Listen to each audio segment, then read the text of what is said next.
Saya Nurul Nabiha, MPM 191007 dari tutorial 13. Hari ini akan mempresentasi history taking dan physical examination dehydration. Jadi yang pertama kita haruslah memperkenalkan diri dan konfirmasi identitas pasien, iaitu nama, umur, dan datang atas keluhan apa dan sejak kapan. Jadi perkenalkan Pak, nama saya Dr. Nurul, doktor yang bertugas di hospital pada hari ini. Boleh saya tahu nama Bapak siapa?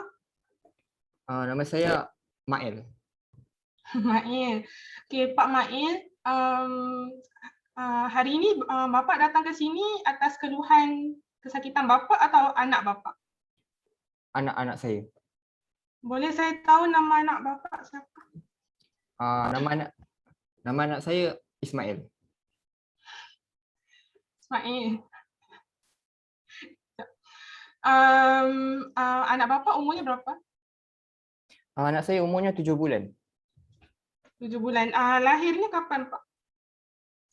Lahirnya pada tanggal 4 April tahun ini. Baik, Pak. Jadi anak Bapak itu datang atas keluhan apa, Pak? Anak saya ini datang dengan keluhan diarrhea. Diarrhea. Sejak kapan, Pak? Sudah 4 hari yang lalu. Baik, Pak.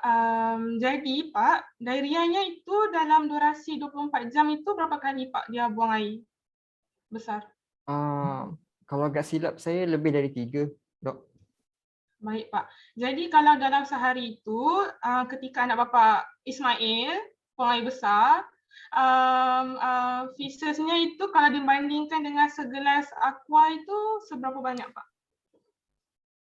Sepertinya lebih separuh, Dok.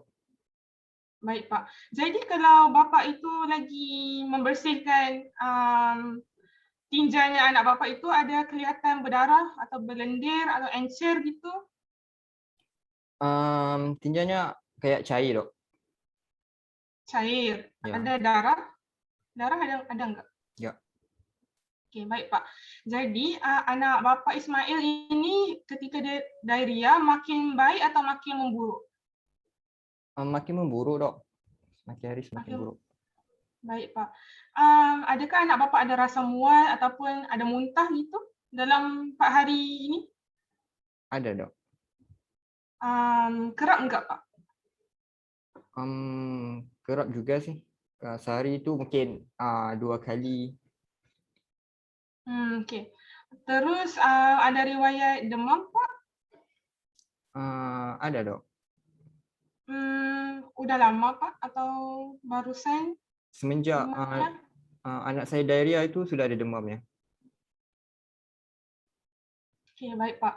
Jadi anak Bapak kalau buang air kecilnya itu gimana, Pak? Adakah berkurangan ataupun sama aja? Saya perasan berkurangan, Dok. Sudah 8 jam sepertinya tidak buang air kecil. Okey, baik, Pak.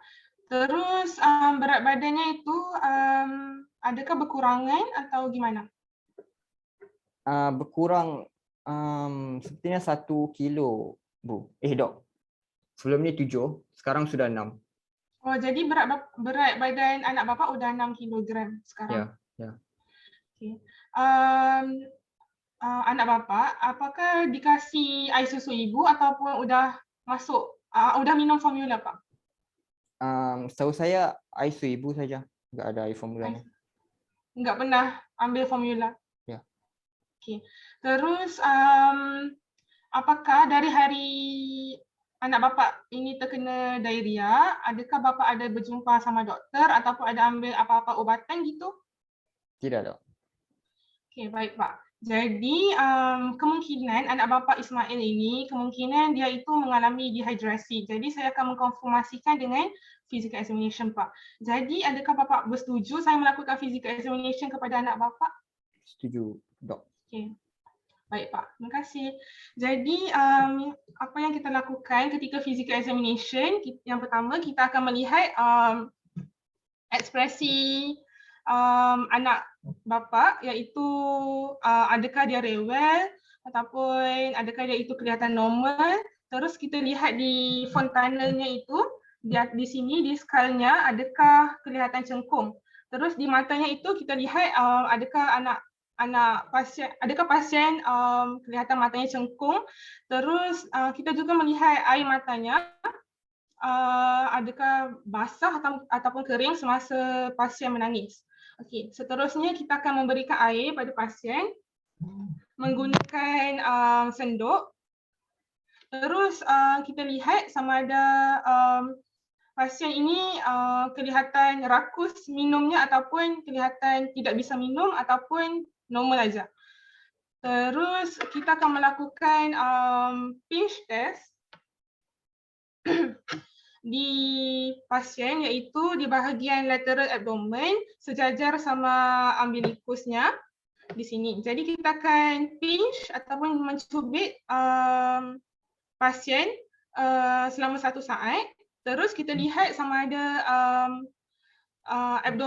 kulit abdomen pasien itu kembali kepada normal lebih ataupun kurang daripada 2 detik. Sekiranya pasien kembali kepada normal kurang daripada 2 detik tetapi lambat, kemungkinan dehidrasi sedang.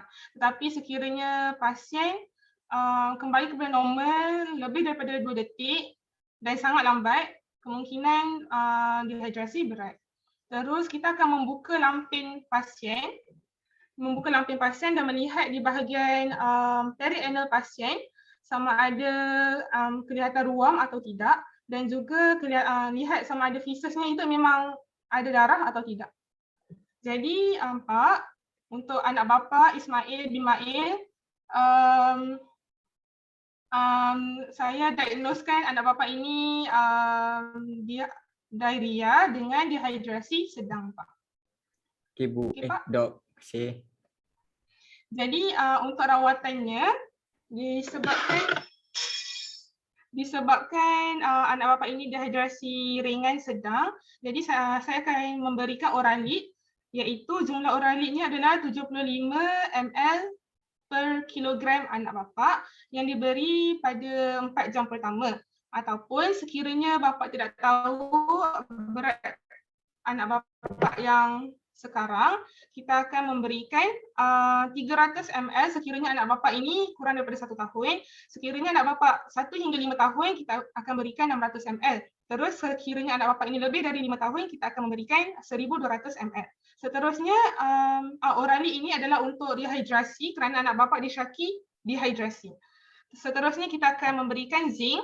Zinc ini untuk merawat ataupun memperpendekkan lamanya diare anak bapa dan mengurangi tingkat keparahan diare anak bapa. Jadi sekiranya anak bapa ini kurang dari 6 bulan, kita akan memberikan 10 mg, dan sekiranya anak bapa ini lebih 6 bulan, kita akan memberikan 20 mg selama 10 hingga 14 hari. Jadi untuk anak bapa ini, saya akan memberikan lebih dari 6 bulan untuk zincnya. Zincnya kita akan berikan 20 mg selama 10 hingga 14 hari kerana anak bapa sudah umur 6 bulan. Seterusnya kita juga akan memberikan antibiotik sekiranya disyaki diare anak bapa ini kerana infeksi. Okey Pak, jadi saya akan mengajarkan cara memberi Oralid kepada anak bapa, iaitu dengan memberikan 1 cc Oralid. Itu harus dilarutkan di dalam 200 ml air sekitar seaqua gelas. Pastikan semua bubuknya itu telah dituang ya Pak. Jadi jangan lupa untuk mengubahkan juga pola hidup anak bapa seperti mengurangkan makanan berserat, minum susu bebas laktosa sekiranya anak bapa ini nggak bisa minum susu yang ada laktos. Terus porsi makannya juga lebih sedikit namun harus seiring.